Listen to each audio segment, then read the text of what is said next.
Game 7 is the Broncos at the Chargers, with a total of 46.5, and the Chargers favored by 7. There are certain weeks in the NFL season where I could consider playing Broncos quarterback Case Keenum. This week is not one of them, as the Broncos have a team total under 20 against the slow-paced Chargers. You can forget about Keenum and not play him at all. The Broncos receivers are more viable, even if the Chargers' defense has been tough against opposing receiving units in recent weeks. Primary option Emmanuel Sanders gets the most looks and best matchup, while second option Courtland Sutton is talented and cheap, but draws the tough coverage of Casey Hayward.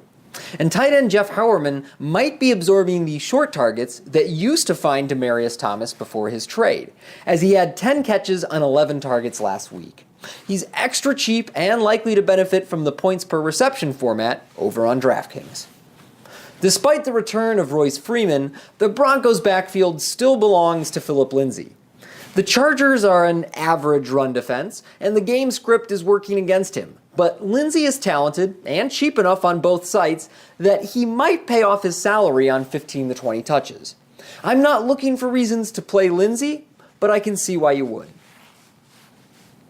Week after week, Chargers quarterback Phillip Rivers throws multiple touchdowns. But outside his first game of the season against the Chiefs, Rivers hasn't shown a huge ceiling, and I doubt he'll find it when he's a touchdown favorite against an underwhelming Broncos squad. I'll play Rivers in the future, just not this week.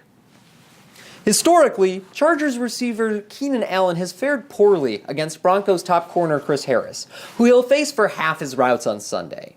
But after a down week, Allen's price has dropped on both sites, and I'm willing to bet on volume and talent over matchup. Number 2 option Tyrell Williams had a season-high 6 targets last week, but knowing when he'll catch a bomb is a guessing game.